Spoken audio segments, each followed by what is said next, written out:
Creating an interstellar mining empire is not something you do in one day, but all big things come from small beginnings, so mastering the art of asteroid mining and knowing how to expand your operation means you can go from this to this.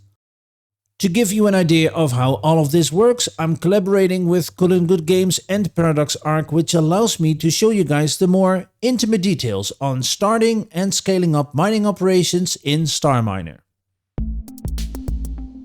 To build, expand and repair ships, various raw materials such as metals and ice are needed. Iron and silicates are used for almost every construction job, with the more advanced tier 2 modules often requiring cobalt and thorium as well.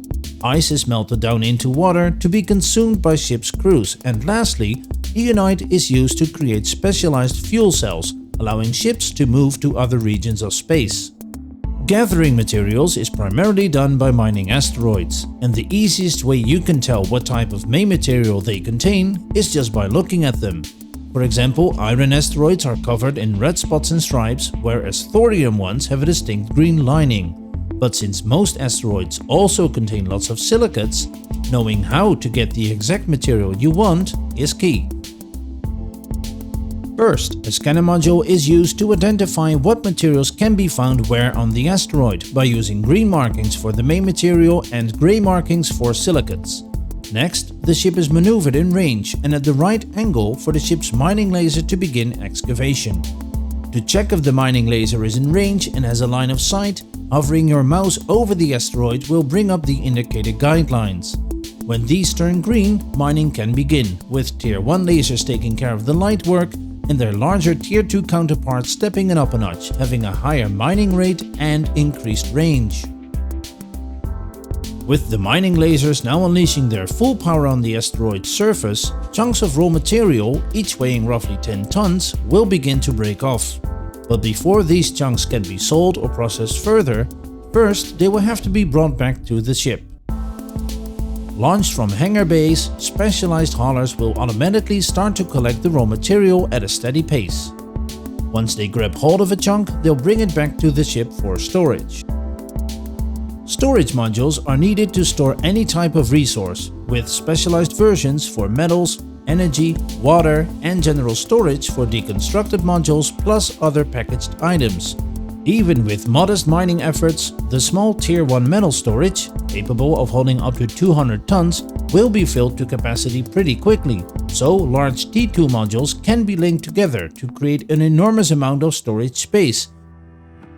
Once stored, asteroid chunks can then be processed in a refinery, turning them into refined materials to be used in construction. Basic materials, such as iron, silicates and ice, can be processed by a standard refinery. But for more advanced materials such as cobalt and thorium, a more sophisticated refinery is required.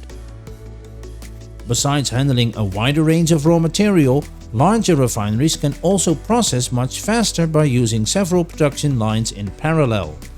After refinement, the materials are then automatically placed in the ship's storage once more and can now be used to expand your ship or build a new one.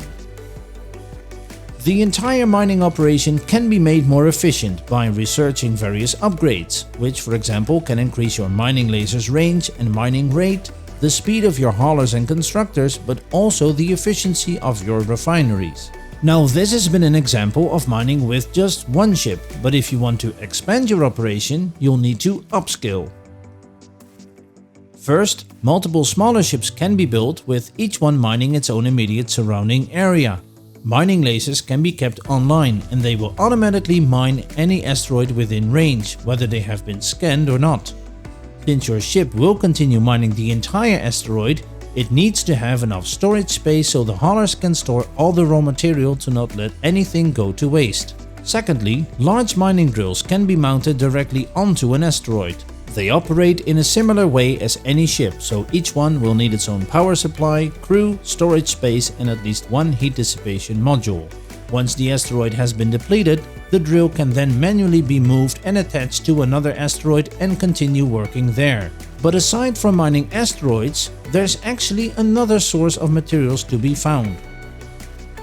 Floating around the asteroid belt, derelict ships can be found and deconstructed using a ship's mining lasers, after which the materials can be collected. Better yet, because salvaged materials have already been refined, they can be used straight away in construction. With the fleet eventually covering the entire site, it might seem like you've reached the top of the proverbial hill, but this is only the beginning.